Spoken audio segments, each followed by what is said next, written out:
Hello दोस्तों, हम इसमें जनरल साइंस के क्वेश्चन को करेंगे जिसका आज पार्ट 1 है।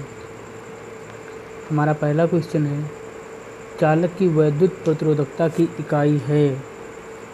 तो इसमें पहला क्वेश्चन क्या हो जाएगा, चालक की वैद्युत प्रतिरोधकता काहे से होती है, इकाई क्या होती है। तो वैद्युत प्रतिरोधकता की इकाई होती है ओम। प्रकाश वर्ष है, प्रकाश वर्ष क्या है, वह दूरी जो प्रकाश एक वर्ष में तय करता है। प्रकाश वर्ष एक वर्ष में तय की दूरी निकालने का फार्मूला क्या होता है, प्रकाश की चाल इंटू एक वर्ष में लगा समय सेकंड में। मतलब प्रकाश की चाल क्या होती है, 3 × 10⁸ मीटर पर सेकेंड प्रकाश की चाल हो गई। एक वर्ष में समय क्या होगा सेकंड में, 300 एक वर्ष में 365 दिन होते हैं, एक दिन में 24 घंटे होते हैं, एक घंटे में 60 मिनट होता है, एक मिनट में 60 सेकंड होते हैं। ये हमारा सेकंड आ गया, टोटल सेकंड हो गए एक साल में इतने सेकंड, और ये हमारी प्रकाश की चाल हो गई। तो हमारी दूरी निकल के आ जाएगी प्रकाश वर्ष, एक वर्ष में प्रकाश वर्ष, एक प्रकाश वर्ष निकल के आ जाएगा मीटर में, v/ts। इसके आपस में अगर मल्टीप्लाई कर देते हैं तो सेकंड से सेकंड कैंसिल हो जाएगा, केवल मीटर में हमारी दूरी निकल के आ जाएगी।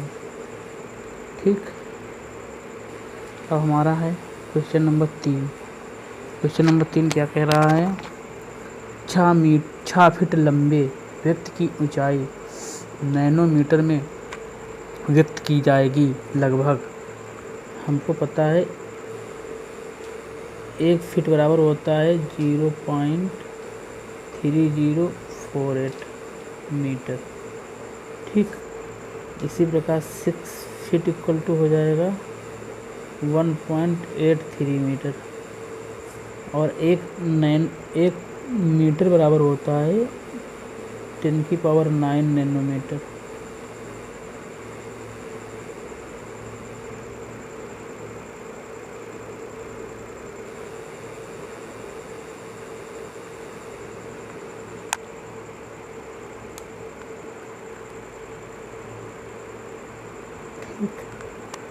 तो इस प्रकार अगर हम देखें तो एक ऊंचाई नैनोमीटर में देखें तो क्या होगी, यहाँ पर इसको सही से देखें तो क्या होगा, 183/10⁷ मीटर, 183/10⁷ मीटर और 10 की पावर, ठीक, क्यों 183 करेंगे तो क्या होगा, 10 की पावर -2 दशमलव हट जाएगा तो 183 हो जाएगा, इंटू 10 की पावर 9, ये हमारा नैनोमीटर हो जाएगा। तो -9 से -2 चले जाएगा तो 7 बचेगा। तो इस प्रकार 183 × 10 की पावर 7 नैनोमीटर हमारी 6 फीट लंबे व्यक्ति की ऊंचाई नैनोमीटर में हो जाएगी। क्वेश्चन नंबर 4, तेल का एक बैरल निम्न में से लगभग कितना होता है। तो तेल का एक बैरल निम्न में से कितना होता है, 159 लीटर। नंबर 5, 1 माइक्रोन बराबर हो, 1 माइक्रोन बराबर क्या होगा, 1 माइक्रोन होता है 10 की पावर -6 मीटर। ठीक, तो 1 माइक्रोन किसके बराबर होगा, मिलीमीटर, यहाँ पर मिलीमीटर दिया हुआ है। ठीक, तो मिलीमीटर में 3 जीरो और कम हो जाएंगे। ठीक, तो इसका मतलब होगा 10 की पावर 6 जीरो, 1/10 की पावर 6 जीरो में 3 जीरो जब कम कर देंगे तो क्या आएगा, 1/10 की पावर 1/1000 मिलीमीटर। ठीक, क्वेश्चन नंबर 6, पास्कल इकाई है, पास्कल हमारी इकाई है दाब की। क्वेश्चन नंबर 7, पारसिक मात्रक है, पारसिक भी दूरी का मात्रक होता है।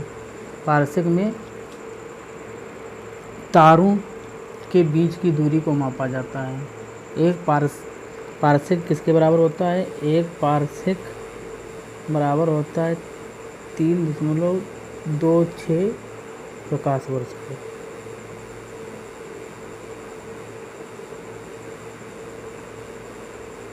एक पारसिक बराबर 3.26 प्रकाश वर्ष। अब क्वेश्चन नंबर 8, प्रकाश वर्ष इकाई है, प्रकाश वर्ष हमारी काय की इकाई है, दूरी की इकाई है। क्वेश्चन नंबर 9, एक पारसिक तारों संबंधी दूरियां मापने का मात्रक बराबर है, किसके बराबर है? 3.26 प्रकाश वर्ष के। क्वेश्चन नंबर 10, कार्य का मात्रक। कार्य का मात्रक होगा हमारा क्या? जूल, क्योंकि ये न्यूटन, ये हमारा काहे का मात्रक है? बल का मात्रक है। डाइन भी बल का मात्रक है। न्यूटन MKS पद्धति में बल का मात्रक है, डाइन CGS पद्धति में बल का मात्रक है। वाट हमारा शक्ति का मात्रक होता है। क्वेश्चन नंबर 11, क्वेश्चन नंबर 11 हमारा क्या कह रहा है? त्वरण। त्वरण इसमें क्या है? सूची फर्स्ट से सूची सेकंड का मिलान करना है। तो त्वरण हमारा क्या हो जाएगा? मीटर पर सेकंड हो जाएगा। बल हमारा न्यूटन हो जाएगा। कृतकार्य हमारा जूल हो जाएगा। आवेग हमारा न्यूटन सेकंड हो जाएगा। इस प्रकार A का 4, B का 3, C का 1, 2, मतलब D आंसर हमारा करेक्ट हो जाएगा। D ऑप्शन करेक्ट हो जाएगा हमारा। शक्ति का मात्रक, शक्ति का मात्रक हमारा क्या होता है? वाट होता है। हर्ट्ज मात्रक होता है काहे का? आवृत्ति का। वोल्ट विभवांतर का। न्यूटन बल का। क्वेश्चन नंबर 13, निम्नलिखित में से कौन सा एक सुमेलित नहीं है? डेसिबल ध्वनि की प्रबलता की इकाई सही है। अश्वशक्ति शक्ति की इकाई सही है। समुद्री मील नौ संचालन में दूरी की इकाई सही है। सेल्सियस ऊष्मा की इकाई, ऊष्मा की इकाई जूल होती है, ना कि सेल्सियस होती है। ऊष्मा की इकाई जूल नहीं, केल्विन होती है। क्या होती है? केल्विन होती है। ठीक, या सॉरी, केल्विन भी नहीं होती। ऊष्मा की इकाई क्या होती है? कैलोरी। ऊष्मा की इकाई क्या होती है? कैलोरी होती है। और सेल्सियस का की इकाई होती है? ताप की। ऊष्मा की इकाई कैलोरी, ऊष्मा की इकाई कैलोरी, सेल्सियस की इकाई ताप। ठीक, तो हमारा D ऑप्शन जो है सुमेलित नहीं है।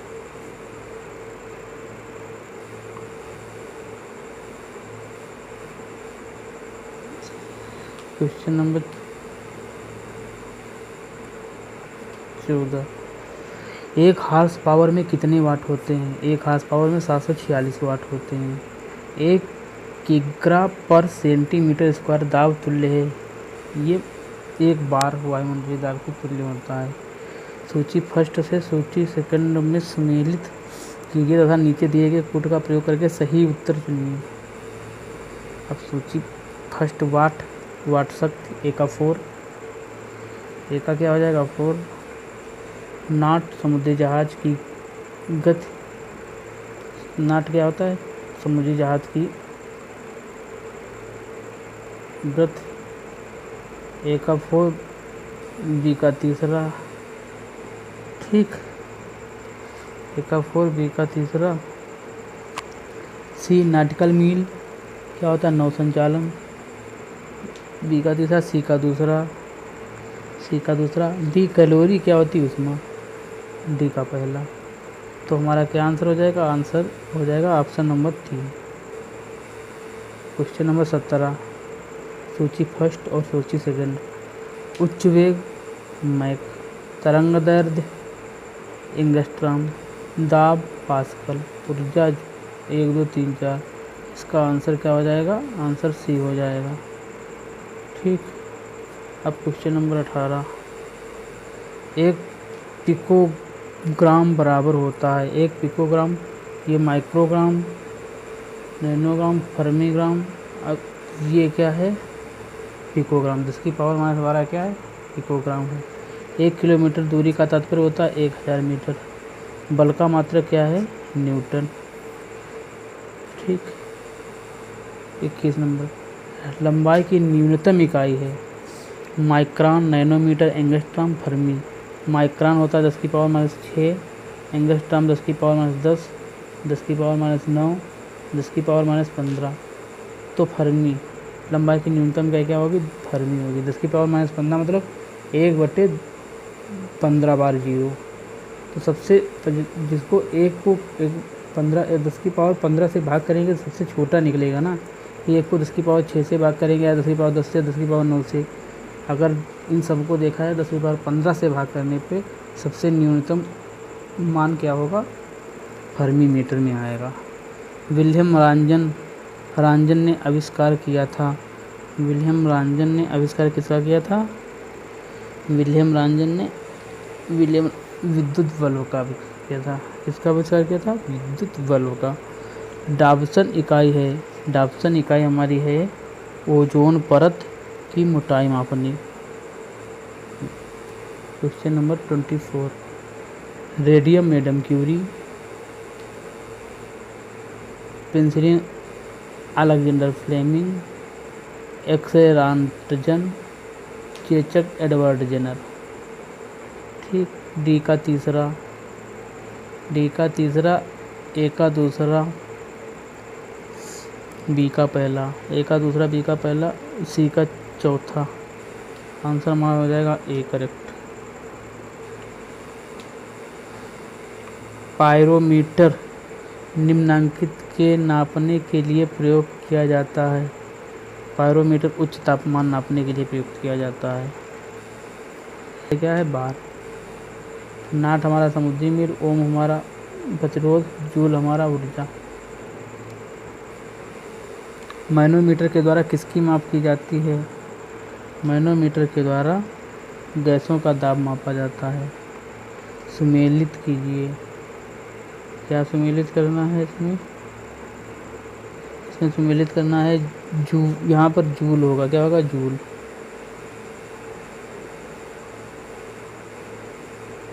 जूल, जूल किसकी इकाई है? कार्य की। ए का दूसरा,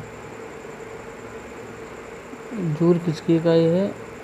कार्य की। ए का तीसरा हो गया। एम्पियर विद्युत धारा, बी का पहला हो गया। वाट, वाट है सामर्थ्य की या शक्ति की, सी का दूसरा हो गया। वोल्ट है विभवांतर की, डी का चौथा हो गया। कैलोरी है ऊष्मा की, ई का पांचवा हो गया। तो ए आंसर हमारा करेक्ट हो गया। एम्पियर मापने की इकाई है। एम्पियर मापने की इकाई क्या होगी? विद्युत धारा। ध्वनि की तीव्रता को मापने वाला यंत्र है। ध्वनि की तीव्रता को मापने वाला यंत्र है आइडियोमीटर। मेगावाट बिजली के नापने की इकाई है। मेगावाट बिजली के नापने की इकाई है क्या? उत्पादित की जाती है। मेगावाट में हमेशा क्या होती है? बिजली का उत्पादन होता है। एक्स-रे किरणों का आविष्कार किसने किया था? एक्स-रे किरणों का आविष्कार किसने किया था? रॉन्टजन ने। किसने किया था? रॉन्टजन ने किया था। 33।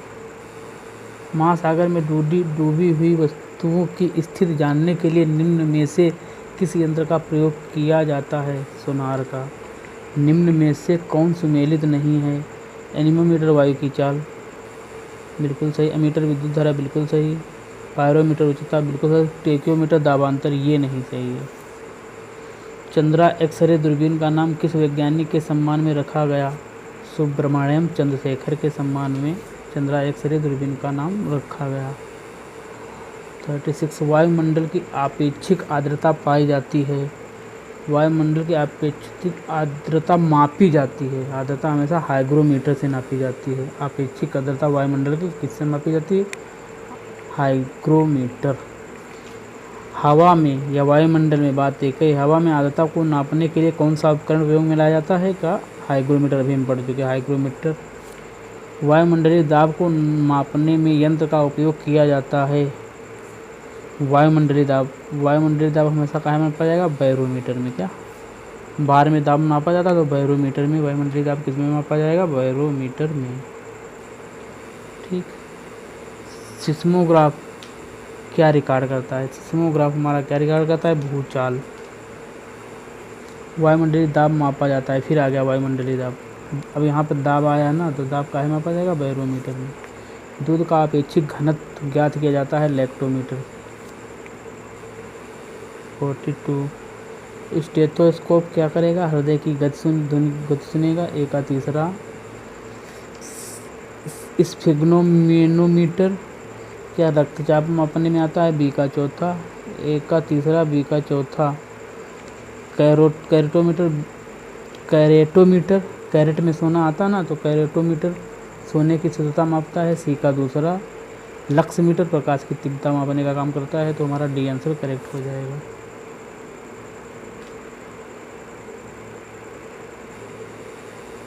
अब यहाँ पर फिर देखो रक्त दाब आ गया। रक्त दाब या रक्त का पैमाना नापने में किसका प्रयोग किया जाता है? स्फेग्नोमैनोमीटर का। प्रकाश की तीव्रता नापने के लिए जिस उपकरण का उपयोग किया जाता है उसे कहते हैं प्रकाश की तीव्रता, इसे लक्समीटर से। रडार का उपयोग होता है। रडार होता है क्या? रेडियो तरंगों द्वारा वस्तुओं की स्थिति ज्ञात करने में रडार का प्रयोग क्या होता है? रेडियो तरंगों द्वारा वस्तुओं की स्थिति ज्ञात करने में रडार का प्रयोग होता है। 46 एमीटर ए का तीसरा धारा मापता है, ठीक। हाइग्रोमीटर सापेक्षिक आर्द्रता मापता है, बी का 4। स्फिंक्तुला भार नापता है, सी का दूसरा।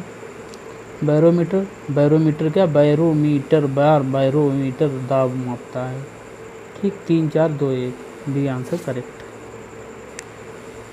47 रिएक्टर पैमाना मापने के लिए प्रयोग होता है।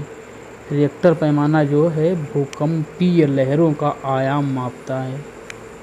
क्या मापता है? भूकंपीय लहरों का आयाम मापता है।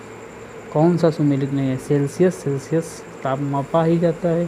किलोवाट आवर, किलोवाट घंटा विद्युत मापी जाती है। RH गुणक रक्त, ये भी सही है। रिएक्टर पैमाना ये गलत है। रिएक्टर पैमाना से क्या मापा जाता है? भूकंपीय लहरों का आयाम मापा जाता है, ना कि आर्द्रता मापी जाती है। Question number 49।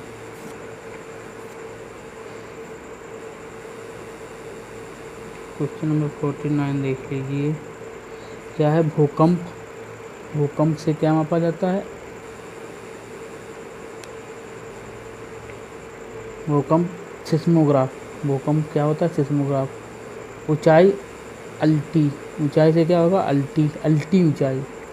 अल्टर हुई गई, ऊंची हुई गई, अल्टर। अल्टीमीटर मतलब ऊंचाई। अल्टीमीटर ऊंचाई मापता है। विद्युत धारा हमको पता है अमीटर होता है। और प्रतिरोध का क्या होता है? ओम होता है। तो क्या ए का दूसरा, बी का तीसरा, सी का पहला, दूसरा तीसरा, सी का पहला, डी का चौथा। आंसर ए हमारा करेक्ट हो जाएगा। लास्ट आंसर, वस्तु की मात्रा बदलने पर अपरिवर्तित रहता है। जब किसी की मात्रा बदलेगी तो अपरिवर्तित, मात्रा अगर बदलाएगी तो आयतन अपरिवर्तित नहीं रह सकता, क्योंकि आयतन मात्रा पर निर्भर करता है। भार भी अपरिवर्तित नहीं रहेगा, क्योंकि भार भी मात्रा पर निर्भर करता है। द्रव्यमान ये भी मात्रा पर निर्भर करता है, लेकिन घनत्व तो हमारा जो है क्या होगा? वो नहीं बदलेगा, वो हमारा क्या रहेगा? अपरिवर्तित रहेगा। धन्यवाद। अब दूसरा पार्ट 2 जल्द ही बनाएंगे।